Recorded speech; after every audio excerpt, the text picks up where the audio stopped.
Good evening, Storers. We're about to start in about 2 minutes, about a minute and 30 seconds before we start this evening's webinar. We have over 500 Storers registered for this evening, and the number is climbing as Storers are logging in. So just bear with us for a couple of minutes, and we will get started in just about under 90 seconds, I believe. But thank you for everyone for logging in early and making sure your audio works. Hopefully you are comfortable and safe wherever you are, as well as you grab something to eat, you've had dinner, or maybe you're sitting down to this webinar with a salad. Either way, we're happy that you all have joined us.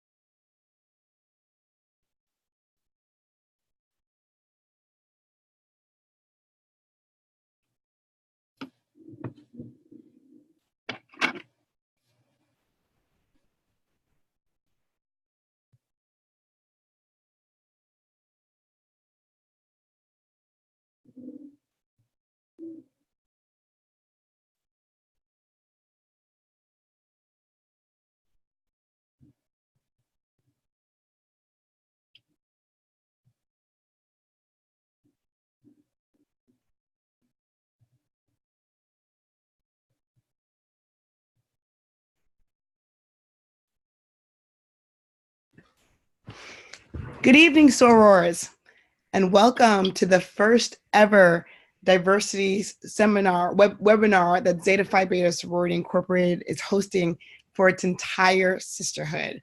I am elated that all of you have registered and joined us this evening. And on behalf of Grand Valerie Hollingsworth Baker, our international president, I thank you for taking time out of your very busy lives and schedules to log on to this webinar and to hopefully make our sisterhood even stronger and better than it already is. My name is Michelle Gabadia. I am the chair of the Diversity and Inclusion Committee for Zeta Phi Beta Sorority Incorporated. Tonight I will be joined by Ms. Jessica Pettit, who is a leading and national diversity consultant with Good Enough Now. She is probably the leading voice in higher education diversity work. And we specifically sought her out to work with the sorority for an entire year to really help us dive into material that affects not only our undergrads on college campuses, but us as college educated sorority women. So I thank her for being on with us tonight, and she'll be leading a chunk of our webinar tonight. I want to give you all a little bit of feedback and background on how we got to this space. Zeta Phi Beta Sorority Incorporated prides itself on being a leader in sororities and innovative and, of course, trailblazing.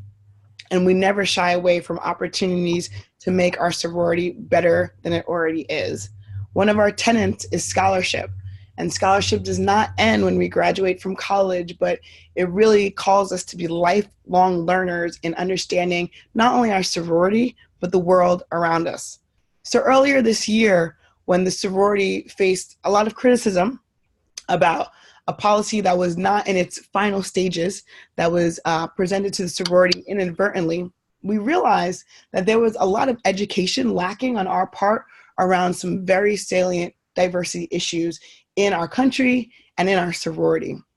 So it was charged upon the diversity committee to set out to do diversity education on a various number of topics for the entire sorority, not only on LGBTQIA issues, religion, race, microaggressions, and other things that face not only our sisters, but the lives that all of us touch as sorority women. So tonight is the first of what will be almost a year-long journey of education for the sorority that anyone in the sorority can sign up and join us monthly for these diversity webinars on various topics. Hopefully through the protocol chain, you receive the list of all the topics we're doing for the year. Hopefully you've encouraged your chapter members, your undergraduates to log in and register for these various webinars. So as a sorority, we can enhance ourselves and be better. Each of those webinars will be led by not only Jessica, but a member of one of our diversity and inclusion committees. So a soror and the national consultant that we have retained to help us along this journey to make sure that we're getting it right, especially in that higher ed landscape, which, as you know, our undergrads are our lifeline. So we need to understand it there before we can understand it anywhere else. So tonight, you will be going through the intro webinar for the sorority, A Conversation That Matters. This same exact webinar has been presented to our National Executive Board. They were actually our first group that went through this webinar. And then the leadership, state and regional directors, as well as invited leadership from this regional and state directors joined us on that call. And both of those calls have gone extremely well. And now we're presenting it to you, the entire sorority or whoever registered to wanting to be a part of it. A couple of housekeeping rules. You are all on mute, so we cannot hear you, and the only microphones that are on are mine and Jessica's. At the bottom of the screen on every slide, you will see a 202-678-4262 number. That is a Google text number that goes directly to Jessica. So any questions that you have at any time about any of this material that we're going to be covering goes directly to our consultant, and she will be able to answer these questions while we're going through this webinar. You do not need to wait until the end to write your question. If something sparks in your brain that you want an answer to, by all means, go ahead and text the number at the bottom of your screen. So again, it's 202-670-4262. I apologize if I said that incorrectly. Again, 202-670-4262.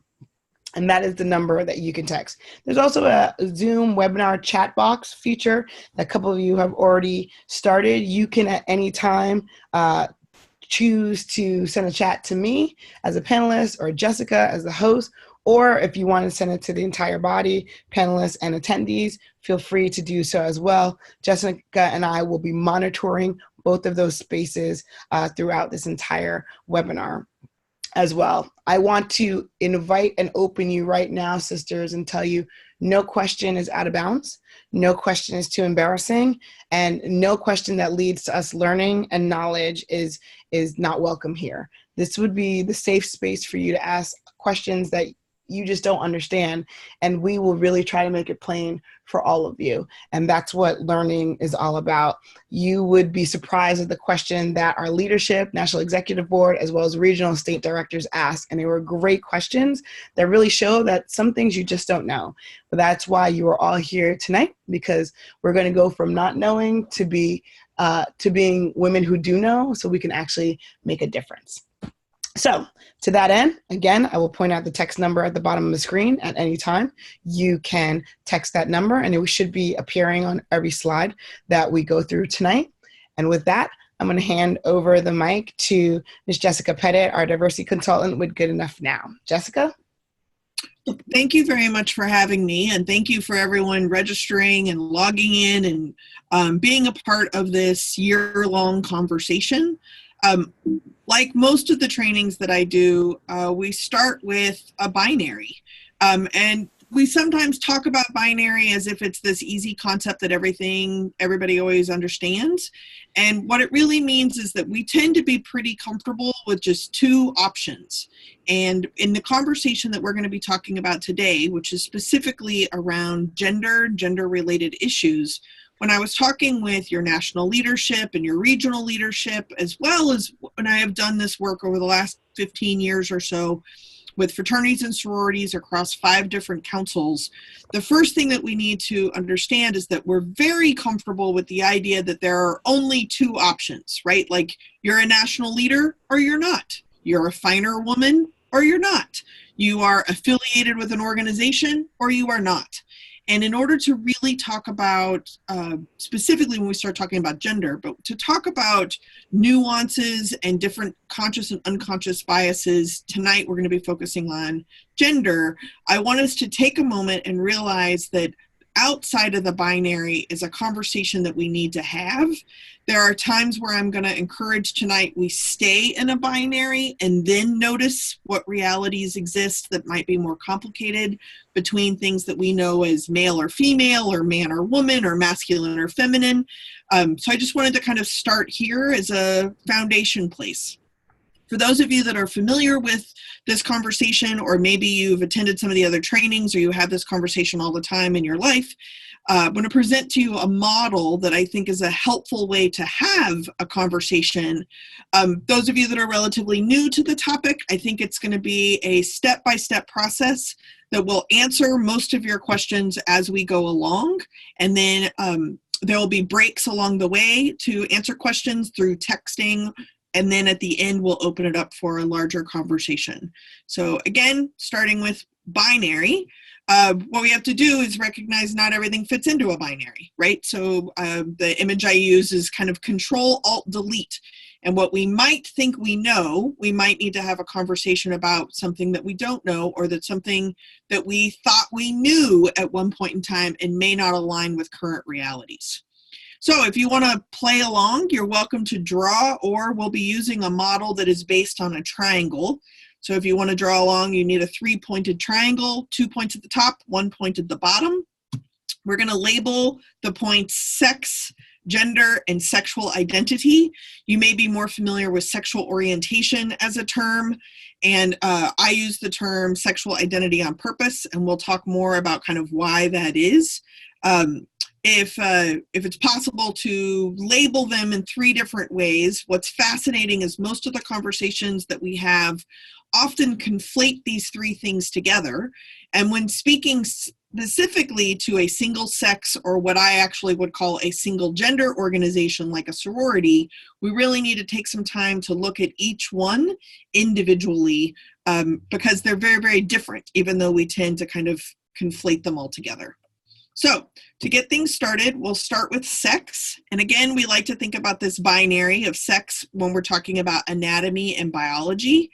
If I were to ask you to kind of label things that are sex-based, usually penis and vagina or genitalia comes up. Chromosomes, there's over 500 combinations of chromosomes, but we like to think about XY and XX. Hormones, we think of testosterone or estrogen. What I like to call innards. I do not have a medical background, but there's prostate glands and mammary glands and other kind of internal organs. It could also be testicles and ovaries even. Then there's also secondary sex characteristics that are based on your DNA, genetics, your hormone levels.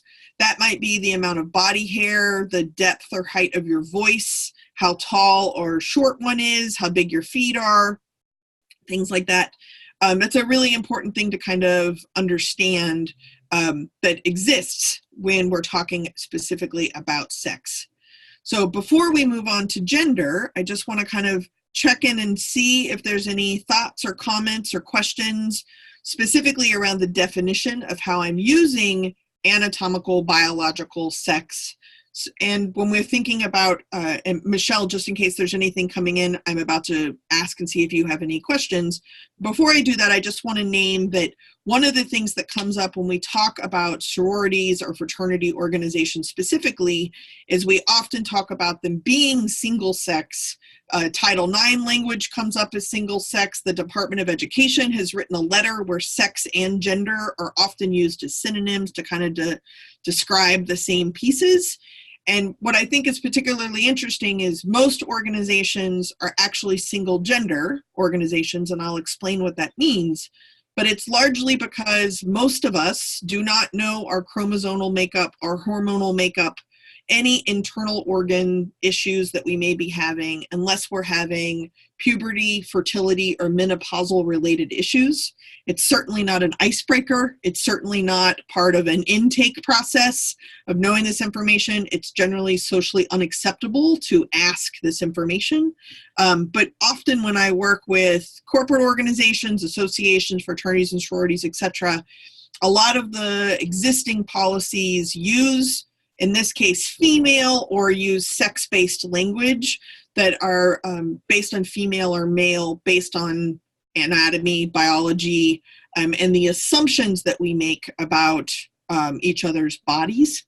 So that's an overview of what sex means. And we'll get to gender in just a second, but I want to kind of check in and see if there's any thoughts or comments, Michelle, coming in.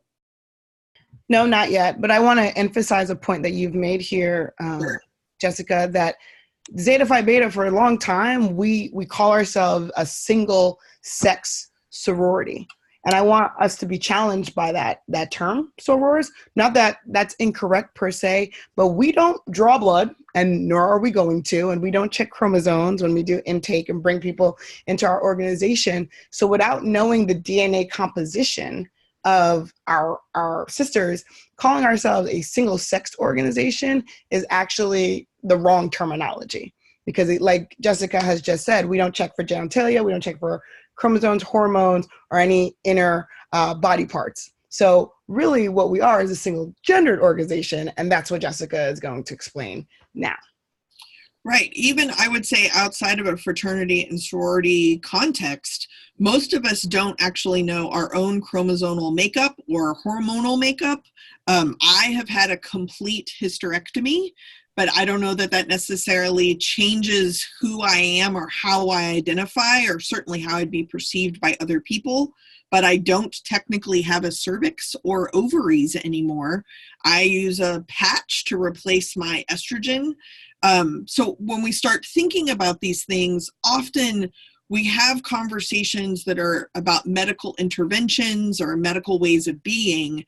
But what's fascinating when it comes to doing consulting work around policies is that often we are making these policies based on the assumption of anatomy and biology, because it is also socially unacceptable to ask.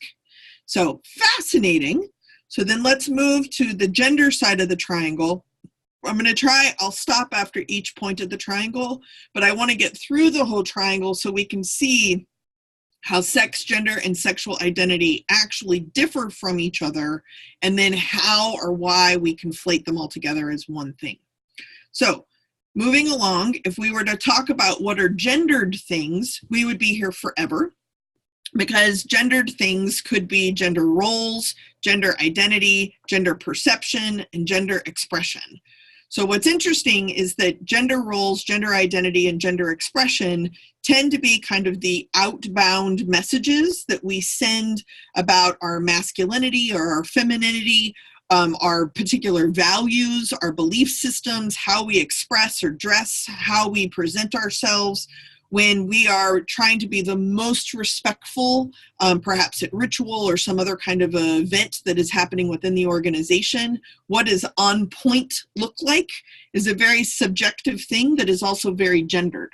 Part of the reason that I love working with fraternities and sororities is that it is also the case, if we were to take the concept of a finer woman, usually being a finer woman falls into a combination of that individual's roles, the identities they hold, how they express themselves, and then how they are perceived by other people. What is interesting is perception is the one that we actually have no control over. So gender roles, gender identity, expression are outbound messages, and we really are hoping that other people will perceive us the way we want to be perceived, or they'll validate our own identity and our own expression. Often when I work with fraternities and sororities, I feel like I should be able to tell that someone has signed up to live to a higher standard for the rest of their life, regardless of their affiliation. I should be able to perceive that about someone. Often when I meet people and I will ask them, like, what is your affiliation? And they may tell me that they are affiliated, or they may tell me that they're not. But I'm perceiving usually a higher level of kindness, of awareness, of being a little extra because it's important to them and it's true to who they are and their own character. I perceive that and hopefully validate what they are trying to send out as outbound messages. So when I say a fraternity or sorority is a single gender organization, I believe deeply that an organization's founding or governing documents dictate the gender roles, how we are in the world, how we identify as to who can be a member of that particular organization. And we know when we meet someone and nope, they are not it. We know when we meet someone and yes, they are it. And that subjectiveness is actually what is special to fraternities and sororities, because you are protected to be as exclusive as possible. And by being exclusive, I mean that you're able to create membership standards that someone is allowed to be a member, or the standards one needs to meet in order to stay a member. Those things are all typically, in my opinion, gender performance or gender-based kind of information. So if this collection makes gender, then what I want to take a second and just see if we understand that biology and anatomy isn't really the piece, but it's more the roles, identity, how we perceive one another, how we perform gender, and how we express ourselves, that's actually what makes this organization different from any other organization, and actually what protects you under the law. To me, that is why I say fraternities and sororities are single-gendered organizations. So we're going to pause. Jessica, we have a question. Yep, and I have some text too. You go first. So I'm going to read the question. How does the concept of gender affect the scholarships we offer? For instance, our Centennial Scholarship applicants should be high school females, but I anticipate questions about transgender girls. Can they apply for those scholarships as well? That goes back to my original statement. We're not going to draw blood. We're not going to test chromosomal makeup to determine whether they are chromosomally male or female. It goes back to gender. If she presents as a woman, as a girl, and the application is all we have to go on, then that is what we're going to go on. Because at this time, we are not going to be drawing blood or taking samples from people or asking for social security numbers or birth certificates or anything of that nature. We're going on how the people are perceived in gender, and going with that, as opposed to going through the biological route. So essentially, we have a scholarship that is open to high school. The gender is for girls, for high school girls, because we're not checking for the chromosomal makeup. So yes, I think the answer is yes, they can apply. If they get it, they get it. The reality is, unless she self-discloses or somebody knows and outs her, we wouldn't know necessarily if she was genetically a man or a woman. But that, to answer your question, right now, Zeta doesn't have any policies in place to say that the only people who can apply for our Centennial Scholarship has to be a biologically born female. And nor do we have any mechanisms to check that. Great question. I appreciate that, Sora. Thank you for asking. Jessica? Sure. So I've gotten a couple of text messages, and what I want to add in some things too is that one of the text messages was talking about discrimination in general. And what's actually interesting is fraternities and sororities are actually allowed to be as discriminating, and by this I mean exclusive, in their membership requirements than most other organizations. So that is allowed. You are allowed to be as exclusive in it. I would even say that it's encouraged that fraternities and sororities are as exclusive as possible. Where the discrimination piece comes in isn't we have to hold open the doors for every single person to become a member, because we want each fraternity and sorority to be exclusive. Where the problem lies, though, is that chapter to chapter, group to group, year to year, decade to decade, people are having very different experiences of what is happening inside of their organizational affiliation. And that is actually what is becoming more problematic. So when we start talking about someone whose gender identity or gender expression does it or does it not qualify them for potential membership to this organization? So first off, that's a two-pronged question. And remember, again, how we always default to the binary. But two-pronged, meaning one is who can become a member, and the second one is who can stay a member. And how those two questions are being currently answered by most fraternities and sororities, regardless of council affiliation, is very inconsistent, campus to campus, region to region, state to state. And so what ends up happening is when we start talking about, so to use some of the language that Michelle was using, is If a person identifies as a woman, perhaps they identify as a trans woman, meaning that they were born male or as a boy, and now they identify as a woman. Perhaps they're cisgender. Cis is CIS, is the Latin prefix meaning congruent.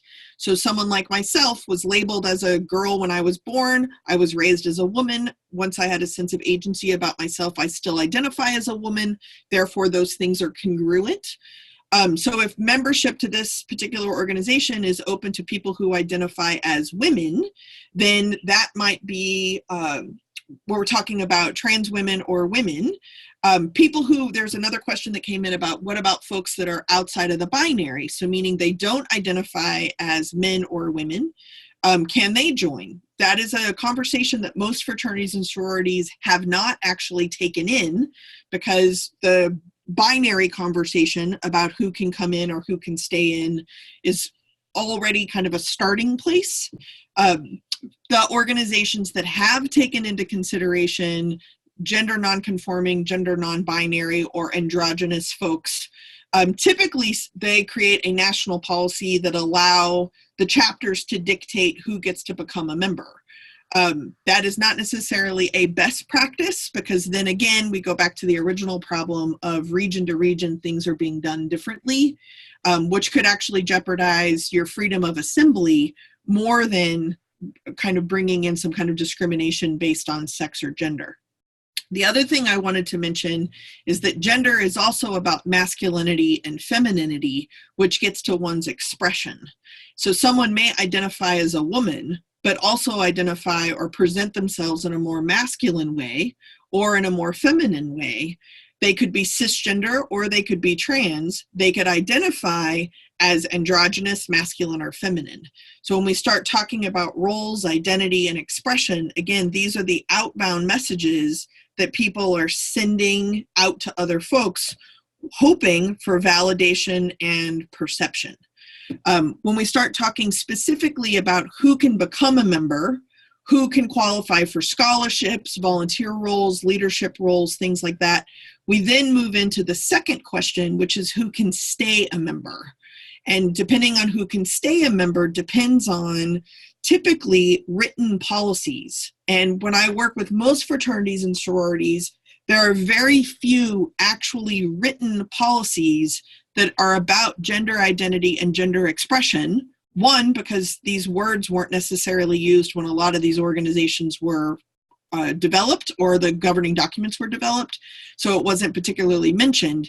But culturally speaking, some regional expectations have become lore, as if they are written policies, and then they are inconsistently enforced year to year, region to region, campus to campus, chapter to chapter.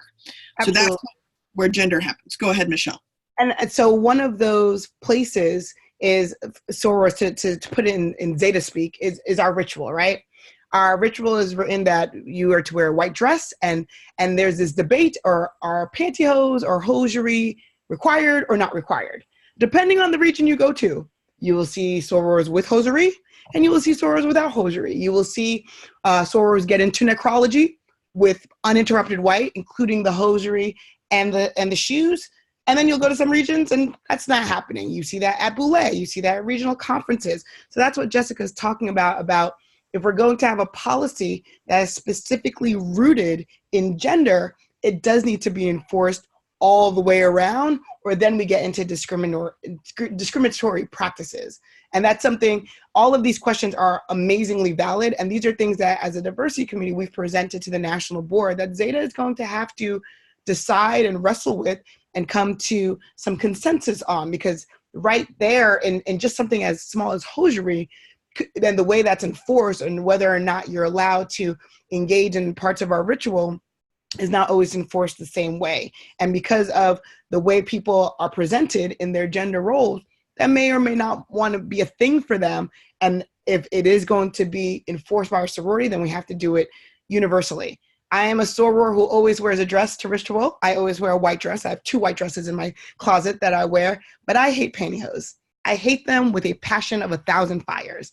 And if I can get into ritual without them, and necrology without them, and any other ceremony that requires white without them, I will. And in 19 years of being a soror, no one has ever told me I cannot, has never told me I couldn't enter the ritual. However, we have had sorors turned away because they're more comfortable in pants, and they were turned away. So if hosiery is required, then I shouldn't be allowed in, just like the soror who's wearing pants shouldn't be allowed in, if that is our rule. So those are the things that really Zeta is now having to discuss and really figure out, because again, like Jessica said, gender expression was not something our founders had to wrestle with, because back in the 1920s, you were either a man or a woman. You either wore dresses or pants. You either did this or that. You either were a nurse or a doctor, and the gender roles were very structured and no one deviated from that. But in 2019, especially on college campuses, that is not how our undergrads are structured. That is not how people are coming into our organization. And quite frankly, that is not the way the world works. So let's go ahead and answer some of these questions. Jessica, someone asks, what is the word for gender? What is the word for gender? Is girl and boy? Is it male and female? Is it masculine and feminine? What is it? What would you use on the sex side? What would you use on the gender side? Sure. So, and I want to make sure that we get all the way around the triangle too. So, sex is where we're talking about anatomy and biology. Then that would be male and female, typical words. Sometimes the word androgyny or androgyny would be the biological anatomical term on the sex side. I believe there's some slides coming up on this, but now I'm questioning the order. But the sex side of the triangle, you may be familiar with the term hermaphrodite. We do not use that word anymore. It has been pathologized. So typically we would say someone is intersexed or has intersex condition when their biological or anatomical parts, usually primarily external, that's what's seen or noticed because the internal things are not tested or acknowledged. When they're not perfectly aligned in those comfortable binaries, we may say that someone is intersexed or has intersex condition.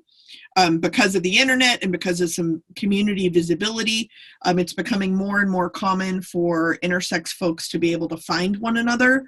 Most intersex-related surgeries occur at birth, often without parental consent, because it is a medical practice to save the child from harm. So then it's not until puberty, fertility, or menopausal issues that someone even finds out that they may have had some physical alterations to their body up at birth. Gendered words would be boy, girl, man, woman, Mrs., Mrs., Miss, or Mr. MX is kind of the gender neutral salutation. This is also where masculine or feminine, masculinity, femininity, those would show up on the gender side.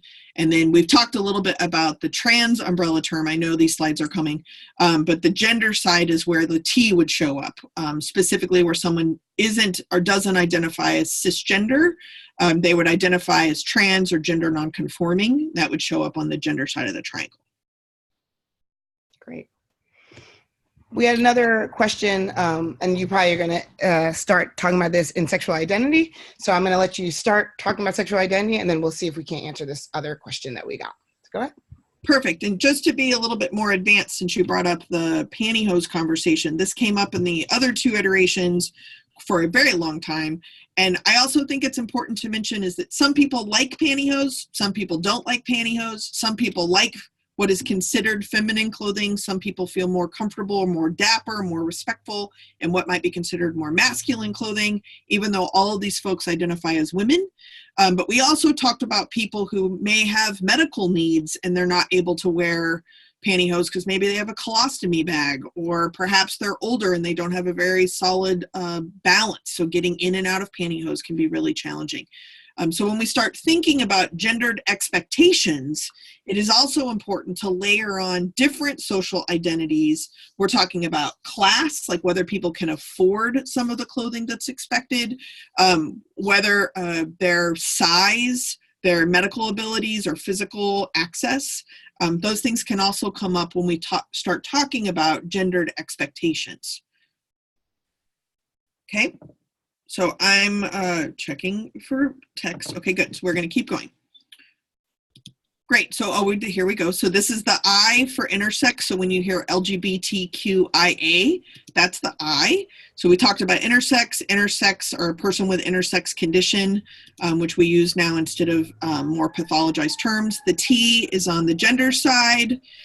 Transsexual was first used to talk about people who were physically altering their bodies. Not everybody has access or is interested in physically altering their bodies, so we started using the word transgender as a more umbrella term.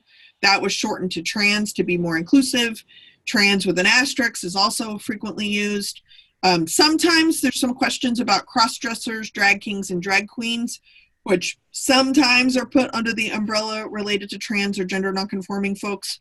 Cross-dressers typically wear the, I'm using air quotes, other, unquote, genders clothing, but it's usually in private, whereas a drag king or a drag queen would be using the, quote, other genders clothing in a much more performative or public manner. Drag king usually identifies as a woman wearing masculine clothing. A drag queen usually identifies as a man and is wearing women's clothing. That, of course, is not always the case, but that usually kind of comes up when asking questions specifically about gender, so I like to include it. We've also used words like gender variant, gender nonconforming, gender bender, or androgyny. These are people who are outside of a binary, and either they're outside of the binary in their own identity and their own expression, or they might be completely confident in their own identity and their expression, but the limitations of a gender binary system is what they're calling into question. So I typically use the term trans and gender nonconforming, or GNC, sometimes as an umbrella term to talk about those folks that don't identify as cisgender. So with that, we're going to move to the bottom part of the triangle. So some people are familiar with sexual identity or sexual orientation. We talked a little bit about cis privilege. You may be a cis man, cis woman. Cis is the Latin prefix. So sexual identity. I like to start with heterosexual or straight people. Often the straight people are not included in a conversation about sexual identity or sexual orientation, but yet that is a sexual identity and a sexual orientation, along with many of the other letters. So you have gay, lesbian, bisexual, pansexual, omnisexual, queer, asexual, and then I usually put an ellipse because there's lots of language that is created to describe who one is or who one isn't. Attracted to emotionally or sexually, who they want to be in relationship with or don't. It's particularly important to understand how you fit into this whole triangle, to understand your own anatomy and biology, to understand your gender roles, your gender identity, your gender expression, what you use to perceive or validate other people's genders, as well as your own sexual identity and what labels that is.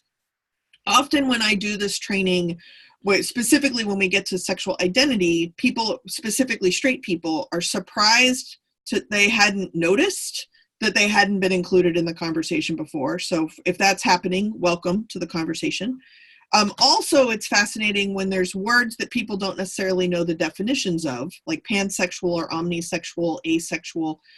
These are terms that are becoming much more common on our college campuses that describe multitudes of gender identities or expressions that one person may be attracted to.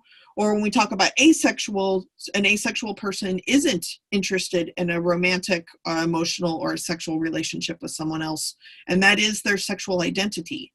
So another thing that came up in the last two conversations that I think is really interesting is that a lot of times we don't know what we don't know, right? So we can do this webinar and learn new information.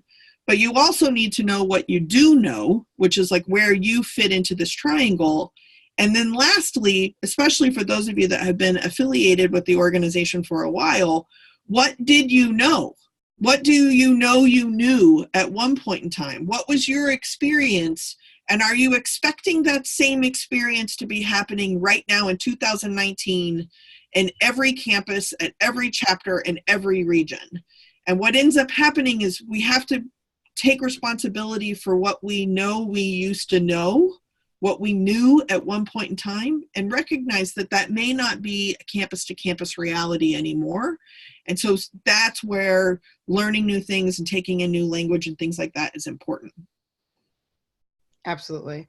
We have a question that I'm just going to say from an anonymous attendee. So if a person joins Zeta as a female, but the word is transitioned into a male, are they still considered a Zeta? The answer is, I don't know yet. That, again, is a question that has been put in front of the National Executive Board by the Diversity and Inclusion Committee.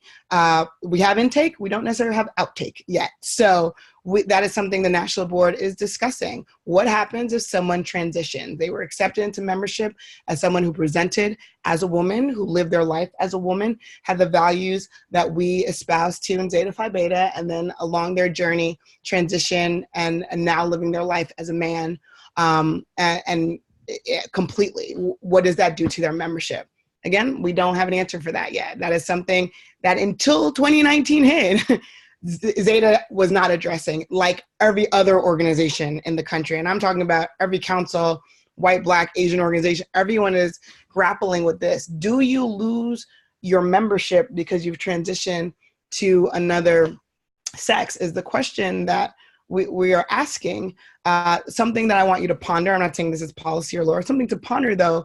If I transition to a man, does that mean I no longer value scholarship, service, sisterhood, and finer womanhood? What does that mean? How do we calibrate that? How do we measure that? Not that that is the basis for any policy that we have, because we don't, but it's something to ponder, that if someone transitions, do they automatically lose the values in which we allow them to enter the organization? Or is our organization reduced to simply gender? That the biggest reason I'm a Zeta today is because I'm a woman, not because I had high grades, not because I have high moral character, not because, I have the characteristics that my chapter as an undergrad saw fit to give me membership. So that's something to ponder. But great question. But the policy answer to that is we don't have a policy yet, but we are working on it. We are working on what does happen when that does happen. So great question. Thank you for asking, Sora. I appreciate it.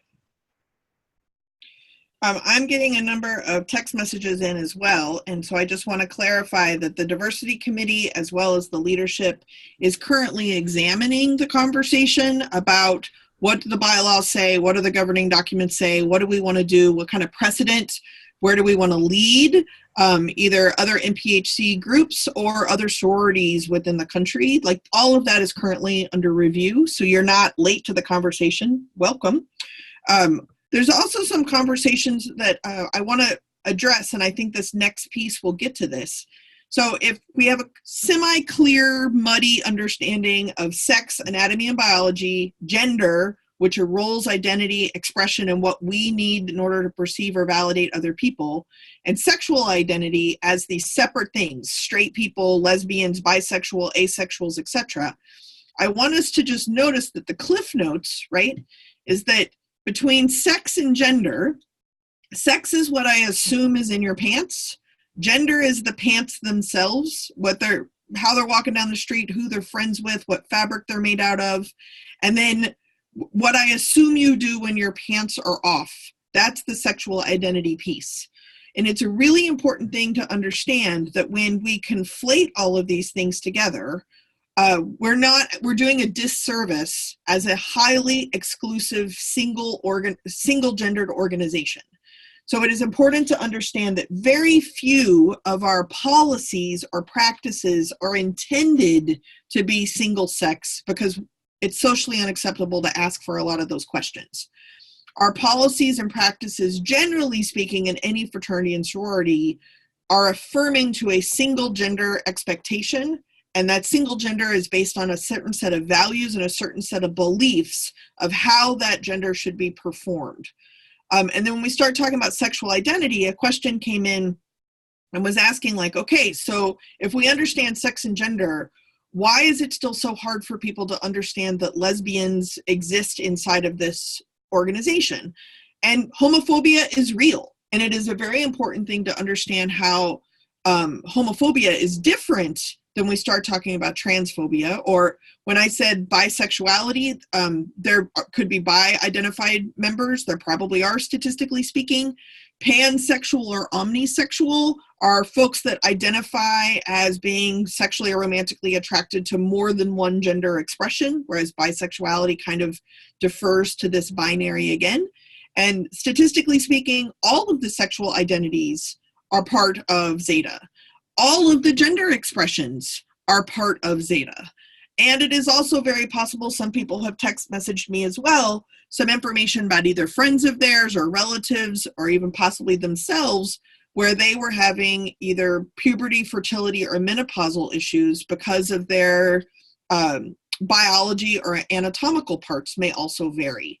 So this is the reality. So now what do?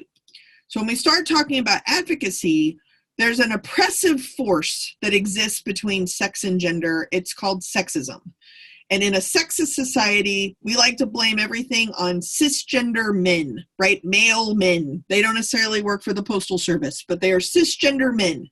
And everybody else has less power or privilege. But the reality is cisgender women are, we also have power and privilege because we're part of that binary system. Whereas gender nonconforming folks, trans folks, etc., may not be perceived inside of that binary system, which is why doing this work with fraternities and sororities I think is so important, is that we're able to actually be finer people within our communities because we have a better understanding of our own power and privilege. Now, within sexual identity, and usually sex and gender get conflated together, there's another oppressive force, and this is heterosexism. And I see this much more than I would have originally thought inside of fraternities and sororities. And by having the gender conversation within fraternities and sororities, we tend to slippery slide back to the 80s or the 90s when people started looking at gay and lesbian fraternity and sorority members as a research lens. But in a heterosexist society, it is assumed everyone is heterosexual. And if you're not, then you have to come out as something else. So at the intersection of sexism and heterosexism, yes, we have cisgender men who identify as straight with the most power, but we also play a role specifically when we start talking about cisgender women who also identify as heterosexual, that there is a role to be an advocate for people who do not identify as straight, who do not identify as cisgender, or who do not identify as gender conforming. By having some knowledge of the power and privilege we have within these binary systems, it's from those places that we can be an advocate for others. That intersection also is where race and class and age and educational access and language and nationality and religious and both political beliefs and all of those pieces come up. So as Michelle was saying at the very beginning, the Diversity Committee is undertaking a almost year-long series of webinars to talk about different issues where people's dominant or privileged identities may very well intersect with marginalized and subordinated experiences. But as members of this organization, we're going to be doing a series of educational programs to focus on all the different ways power and privilege show up. And so that by being finer women, you can actually do work with other folks in your community, in your regions, at your chapters, and your campuses, but also just at the grocery store, where we can be setting an example for others. So thoughts, comments, questions, Michelle? Yep, we have a couple of questions, and I've gotten a couple of questions from sisters who are sharing opinions on, I'm a woman, I'm a female, I don't desire to be a man, I don't think people who transition should be in our sorority and things of that nature.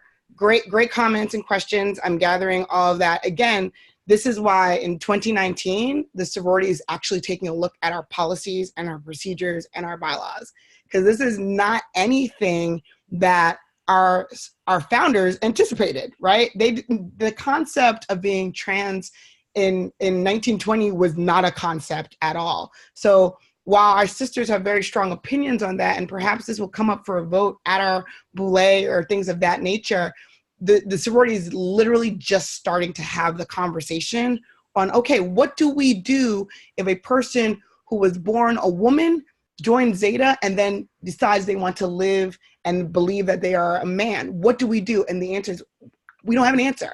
And we all have opinions on that, but as a sorority, we need to come to some sort of consensus on what our policy is. Yes, you no longer are a member if you now live your life as a man, Fine. Or yes, you retain your membership, but you can't be active. Fine. We need to find out where that is. In the same vein, we need to protect our sorority. We need to protect our single gendered status that is protected in Title IX. We need to protect our values. None of that has anything to do about the person who's transitioning. That has to do with who we are as a sorority. This does not turn us into a club, but we have to definitely update our policies and our procedures and our bylaws to 2019. We can't run Zeta like it's 1920 because the world around us has actually changed. And that's why we're doing webinars on not only this topic, but disability and religion and other topics, because Zeta has to be up to date on that. We have had Muslim sorors join our sorority, have we not, sisters? Are we still using a Bible for them to put their hand on? Or are we actually going out of our way to get her a Quran and opening it up to a similar text and having her put her hand on that in ritual? And that's not written down anywhere in MIP. But you know what? A lot of chapters have done that. I'm in a chapter that's done that because I don't think it's appropriate for her to swear to something on a Bible when her religious text is a Quran, right? So that's an example of adjustments as a sorority that we kind of have to make in order to preserve what it means to be Zeta. So thank you for the comments and feedback that a lot of sisters are saying and the opinions. Again, this is what the national board, which it's above me, is really discussing at that table, discussing with the other Divine Nine organizations and talking to people like Jessica, who's a national expert on this, and other national organizations on what they're saying. Another question that's out here is, if a woman considers herself to be a lesbian and wants to become a Zeta, how do we handle this since we are finer womanhood? Is that the right image to portray? Finer womanhood is not defined by who you are in a relationship with, who you love, who you choose to marry. We know that finer womanhood is defined in a lot of different ways in different regions, but essentially the essence is how you carry yourself in society, that you're a good woman, that you give to your sisters, that you give to our causes, that you lead by example for others to follow. Nowhere in there do we mention finer womanhood is about who you love, who you share your life with, who you decide to partner with, which is what being a lesbian or gay actually means. So it is debatable, and that is someone's opinion, to say that a lesbian couldn't be a finer woman. I would respectfully disagree. We have many lesbians in our sorority, many. And if that is news to any of you, surprise. But we have many lesbians in our sorority, and they're some of the best members we have. And at the point of entry, a chapter deemed her fit to carry the values of our sorority. And that's why she's in our sorority. And nowhere in our values do we question who you love and who you are. Because if that's the case, I have been in a relationship with some men that you all would judge me on, and maybe I shouldn't be Zeta. Just putting that out there. So again, we need to take a real hard look on people's lives and sexual identity and how that doesn't necessarily fit into what we are doing to bring in members on our values set. So thank you for the question, Tora. I appreciate it, but that's a really great place to talk about. Someone else mentioned, if someone presents as male or transgender but states biologically female, how do we address? So again, if someone presents as male or transgender but states biologically female. So I'm gonna have an honest moment with all of you. When things happened in April where the statement got leaked out or whatever, and Zeta Phi Beta came under fire, I personally, as the chair of the Diversity and Inclusion Committee, told the national board that we do not have a transgender issue. We do not. There are not hundreds of transgender women knocking down Zeta Phi Beta's door to enter our sorority. That it's not happening. Do we have people who have transitioned in our sorority? Sure. The sheer size of our sorority, statistics would say absolutely that has happened. What Zeta is wrestling with now, and to your question, is not gender non-conforming sorors. Sorors who, are women and they identify as women, but they like to dress masculine, or they like to dress, non-gendered, or they don't want to be hyper feminine and they like to dress more towards the masculine side. So whether that's pants and colhans and suits and bow ties and all those things. And I think Zeta struggles with that more than transgender, because we wouldn't know if someone was transgender, because again, we don't draw blood. And to assume someone is transgender because you think they look manly is just an unfair assumption. And if you catch me when I don't have my eyebrows waxed, you might think I'm a man too. So again, that I don't think is Zeta's issue, but we are struggling with that. So your question just does really speak to what happens when we have a soror who's masculine presenting.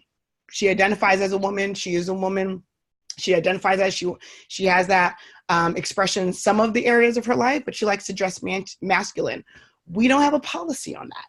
Our only place in our sorority where there is a policy on that is in new member presentations and MIP, where there's no masculine attire for someone to be presented into the sorority. So we are not allowed to wear bow ties and suspenders.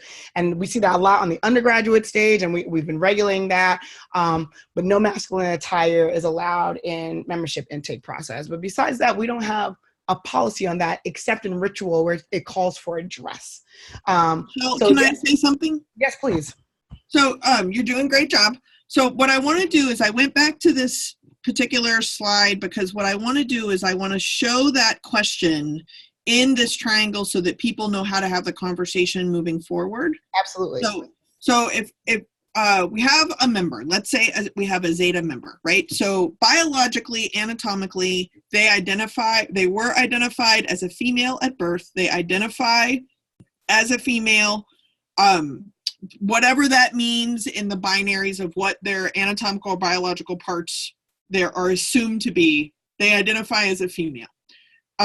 Because they don't necessarily identify as trans or gender nonconforming, they might identify as cisgender, meaning that they don't identify as trans, but their gender conforming piece may actually be more masculine, right? So I'm saying this on purpose. So when we talk about a female, now move to the other side of the triangle. So their gender roles, they're a sorority member, they've joined Zeta, not any other sorority, they identify as a woman, they express themselves in a more masculine way, and they need to be perceived successfully through the values of Zeta in order for their membership to still be part of this organization. The sexual identity, they could identify as a straight person, even though they present in a more masculine way and identify as a female. They could identify as a lesbian. They could identify as asexual. They could identify as bisexual, pan or omnisexual, queer. They could have all different kinds of sexual identities, which is actually not part of a membership requirement in order to be a member of this organization, which you stated. Gender performance or gender expression, there are some specific places, and Michelle, you named some of them, where what is considered masculine clothing is not allowed. But what is considered masculine clothing or what is considered feminine clothing evolves and changes over time. So I always like to use the example of George W. When George W. was president, he wore makeup and a powdered wig and French silk and Italian lace and velvet knickers and heeled shoes because George Washington, as a white male US president, that is how you showed masculinity at that time. But if I was talking about George W. Bush as another white male masculine US president, that isn't how masculinity was presented at that time. So again, sometimes what is anticipated or expected as a gendered item changes by region, by decade, things like this. So I'm getting several text messages that are kind of correlating I'm using quotes around this, the founders' intentions about what gender was, just like founders' intentions around Christianity. And so I just want to use this as an example that when you talked about someone who may want to take a pledge or a vow on a Quran or another religious text, is that at least in the reading that I've done of the founding documents, there is an expectation of a certain sense of faith to a dedicated higher power. And chapters have allowed members to come in of different various religious beliefs, spiritual practices, etc. And to be respectful of one's religious practice, you would want them to connect the membership and the affiliation and the higher calling or the higher standard affiliation comes with this religious practice to a higher being or a higher belief. You would want that to be correlated, because it would be disrespectful to someone's religion to make a pledge on a book that isn't what they believe in, right? So in 2 webinars from now, we'll be talking about religious and political beliefs.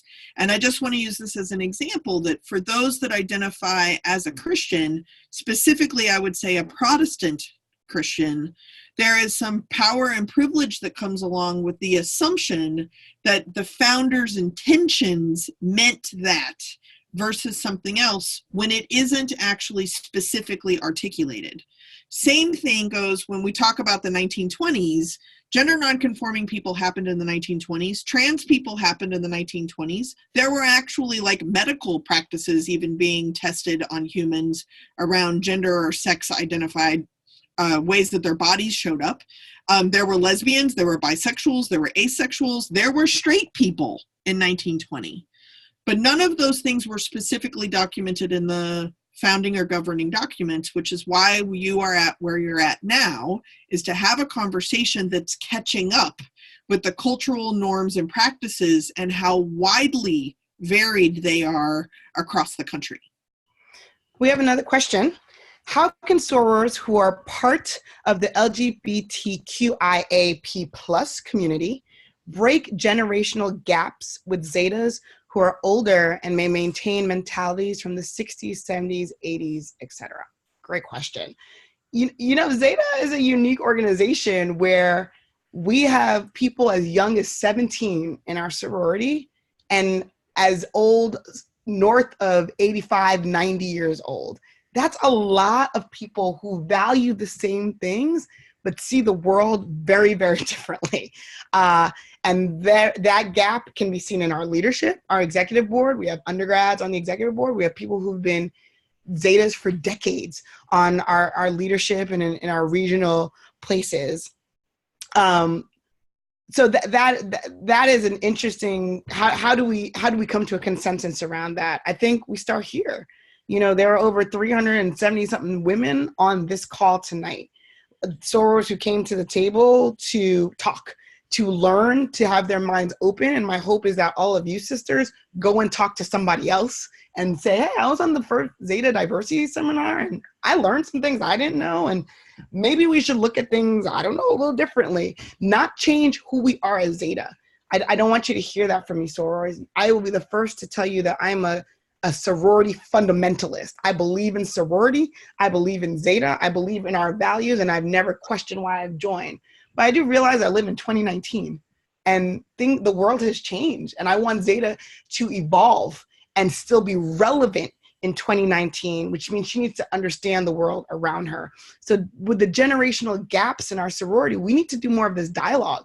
What would this conversation look like if it was a workshop at Boulé, at your regional conference, at your state conference? What would it look like if you had it with your undergraduates in the undergraduate chapters? I'm sure a lot of them would be coming for some of you with some hot fire, you know, and really defining what their gender and their sexuality means to you, to them. And that would really challenge a lot of our sorors in the organization. As a 38-year-old woman, I have grappled with who I am as a woman and what does that mean in the world. And I'm the woman who shows up to Boulé, ultra feminine, hair done, face beat, brand new dresses from my favorite designer. But on any given day at home, you're gonna find me in sweatpants and a fitted, because that's who I am in my normal life. So I think we need to continue this conversation. It's not even an agenda or pushing the envelope. It's about scholarship. How do we continue to be lifelong scholars and learn and be okay with, I don't know everything. And just because I see the world this way doesn't mean everyone needs to see the world this way. But our values are intact. Scholarship, service, sisterhood, and final womanhood has not changed for almost 100 years. It is not. And it's not going anywhere. And I think if we can always come back to that is what ties us all together, so we can have some bigger conversations, I think Zeta will be in a huge place. I'm here to tell you that Zeta is ahead of the curve with education. No other D9 organization has done anything like this, where they've had year-long webinars to just educate their sorority or fraternity about stuff that deals with diversity today. None. Why? How do I know that? I'm the director of fraternity sorority life at UNC Charlotte. I have access to all of my D9 groups and what they're doing, and they're not doing this. So Zeta's ahead of the curve. But I think to answer your question, we have to keep talking. And then we're going to have to be okay with, some people are going to be unmoved. You're going to be unmoved. This is the way you were thinking. This is the way you were brought up. This is your value set, and you are unmoved. My hope is that Zeta is the trailblazing organization I know it to be, and our sisters are flexible, and they will open their minds to other things. Another question is, will the webinar schedule be resent out? We will. I think the Grand slapped me a little bit on the wrist when she was like, you shouldn't have sent it all at the same time. You should do it monthly. I'm like, I will go back and do that. So yes, you will be getting the monthly schedule. It goes through the protocol chain. Hopefully you got it. You can sign up for all of the webinars now, and you get a reminder the day before about the webinar you signed up for, but we will make sure we push it out. But that will happen as well. Jessica, do you have questions on your side, my friend? I actually have a good question for you, possibly. Okay. So I'm texting with someone specifically about the use of the Bible, and so I know two sessions from now we'll talk about religion and things, but the use of the Bible, or the founders' intentions of using the Bible, and so there's questions about it being in the MIP membership intake manual, and my understanding is that it might be in regional difference kind of pieces, but not formally in the governing documents, but I could be. That is absolutely correct. There is nowhere in our formal documents that say, hey, if you have a Muslim soror or a soror of a different faith, you can swap out for their religious text. It does not say that at all. A Bible is to be used. There's a particular verse that it needs to be open to, and that is what is in our membership intake practices. I was wrong. I use the example of, has it happened where we've had sorors of other faiths, Islam to be an example where we've switched it out for a Quran? Yeah, absolutely. I've done it twice. Because again, these are women who practice a faith, and we find a similar passage. And if that is her book of faith, we want her to feel comfortable in that. And I don't think that violates what our founders wanted. They want a woman who's virtuous in the faith. And if we can find that in another text, I think that is a-okay. But you're right, it's not written in it. And I guess technically that is a violation of MIP. I don't think that's something you're going to get kicked out of the sorority for. But that's one of the places Zeta has to look to evolve a little bit, because we do have sisters who are Muslim. We do. I think most women who join Zeta are women of a faith. But we also need to be open to the fact that it's not always Christianity, and not people are not always practicing. That's why our Sunday at Boule is now a very multi-faith prayer breakfast. It's not just a Christian prayer breakfast. It's actually an interfaith Christian breakfast, religious Sunday gathering, because we know that we have people who are all along the spectrum of religion. So that's why that has evolved over the years. So thank you for that question. I appreciate that. I would throw out too, that, because I know that we're over the top of the hour. So things to think about, right? So number one, who can become a member and who can stay a member? Mm-hmm. That's the first two questions. And then I would also add that if we're going to stick to this binary, right, is that what happens when a female person does not present in a feminine way? What happens when a female person presents in an androgynous or a masculine way? Those people, they may identify as straight, they may identify as not straight. How does that impact their ability to serve and to represent the values of the organization? So maybe you want to ask based on your founder's intentions. Maybe you want to ask on what's represented in the regions and the chapters now. That's one question. The other question is, when we start talking about trans women who identify as women, they may identify as masculine or feminine. They may identify as gay, lesbian, bisexual, straight, asexual. Does that impact one's ability to represent the values of your organization? Then I would say, when we start talking about trans men, so this is someone who identifies as a woman, may possibly have joined a sorority as a woman and now identifies as a man, does that impact their ability to serve the values of this particular organization? They could identify as straight, they could identify as gay, but that's another conversation you need to have. By picking out these pieces, it's very important that we slow down enough. Who can become a member? Who can stay a member? Once someone is a member, how does their sex, their anatomy, their biology inform how they serve the values? Spoiler alert, I don't believe that it does, because I don't think we actually know, and we don't ask those questions, and none of us have a budget for a centrifuge machine. So then we have gender, right? So then how does the performance of femininity, androgyny, or masculinity, or masculine of center, how do these performances of gender, identity, and roles impact the ability to serve the organization's values? Then have a conversation about sexuality, about whether you identify as straight or not straight. How does that impact one's ability to serve the values of this organization?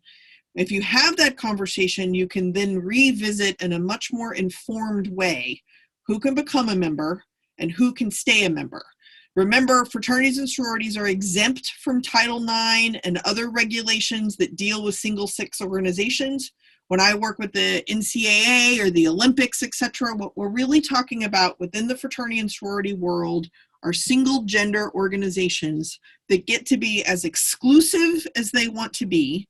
It's not recommended to outsource gender to DMV or registration materials, because gender is one of the significant markers of being able to become or stay a member, at least it is typically now.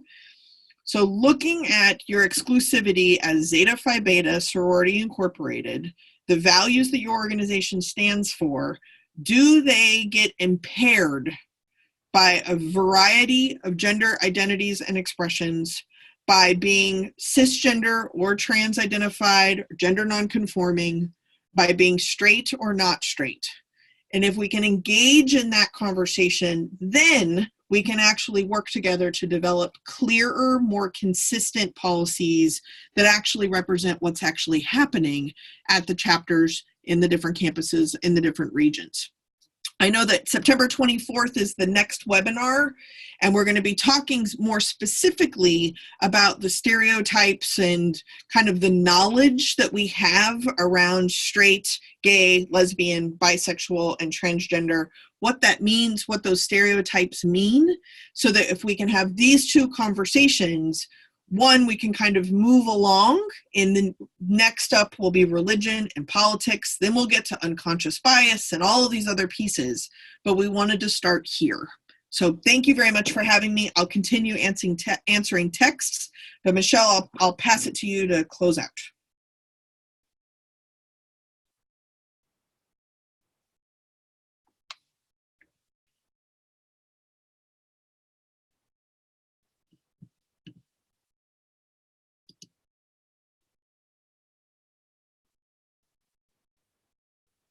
I'm sorry, can you hear me, sorors? Apologies. Yes, there you go. Hi. All right. I don't, how do we have conversations without feeling attacked for not agreeing with the LGBTQ lifestyle? I don't have an issue with anyone's lifestyle, but I feel attacked at times because I don't agree with the lifestyle, which has nothing to do with respecting you as a soror. So I think some would debate that with you, that by not respecting who I am and how I live my life, that is disrespectful. However, the cool thing about being in a sorority, and what I hope and I expect from my sorority sisters, is that as women who value scholarship, sisterhood, finer womanhood, and service, is that we can create spaces where we can respectfully disagree, and no one should be feeling attacked. Now, it is hard not to lash out at someone or come at someone with shade or anger when they're disrespecting something that is integral to who you are. That just as I breathe, this is integral to who I am. So I can understand sorors getting upset and angry if someone's like, hey, I don't agree with how you live your life. And I can understand someone getting upset, be like, it's not how I live my life, it is my life. So I could definitely understand pain and anger that comes with that. But as we saw on some of the questions that were answered and some of the education that Jessica and I provided, we have a long way to understanding and just learning how we tick as women and who we are and how we can share this space called Zeta Phi Beta. So I think by establishing ground rules when having some of this conversation, when being open to learning and being able to take away at least one new thing from every conversation, I think that's how we begin to do that in a respectful manner. No one should be attacking anyone. However, when someone not agreeing with who you are as a person at the core is seen as an attack, I can see how someone would want to lash back with that. So I'm asking sorors in every corner, let's come to the middle so we can have some more conversations. I am the director of Greek life. I get really mad when people make sorority and fraternity jokes, especially when I'm on a plane. I'm like sitting on a plane and people ask me what I do for a living. And I tell them I'm the director of fraternity and sorority life. And they make a joke like, oh, you teach frat guys how to do keg stands. And I immediately want to rip their head off. Because what I do as my career is so much a part of me, and I love it, that when someone comes at me because they don't know what I really do, they don't know my education on it, and they don't know how much I've given to it, I feel attacked. But I, as a Zeta, have to change my tone and speed and be like, this is an opportunity for him to learn. This is an opportunity for her to learn. So I use kinder words and be like, let me actually explain to you what I do Monday through Friday and sometimes on the weekends and pretty much all year. And let me tell you why I'm still a member of my sorority and I still go to grad chapter meetings. And let me tell you about some of the great things my students have done. We need to take this conversation in the same vein. And I'm not asking anyone to turn a cheek. I'm asking people as sisters to come to the table with new levels of respect and open minds to really understand that we're in the same sorority. And for us to survive another 100 years, things around sexual identity and expression and disability and religion and unconscious bias are going to need to be talked about and presented. And this is the place we're going to do it. And I'm committed to it if you're committed to it, sisters. And I hope that you are. Like Jessica said, she's going to keep answering questions. I will too. We'll turn the webinar screen off, but if you need to ask some questions, I'm happy to continue to answer some for a little bit. It is 10:15 on the East Coast. On the screen, you'll see when the next webinar is, and you can definitely sign up for it. We will send it out again, the schedule. Everyone who signed up for this webinar will directly just email you the entire list that went out, so you have it. You are the first ones through the door, so we appreciate that. And then if any of you need to contact me, by all means, email me, mguobadia@gmail.com. You're welcome to email me, and we can have further conversations about it. As the chair of the Diversity and Inclusion Committee, I am prepared to have conversations with sisters. I actually see a question now where a soror is disagreeing with me, and by all means, email me, let's talk. Let's have a bigger conversation. Let's not end it here. So definitely do that. So thank you, sisters. I appreciate it, and we will see you on the next webinar. Have a great evening.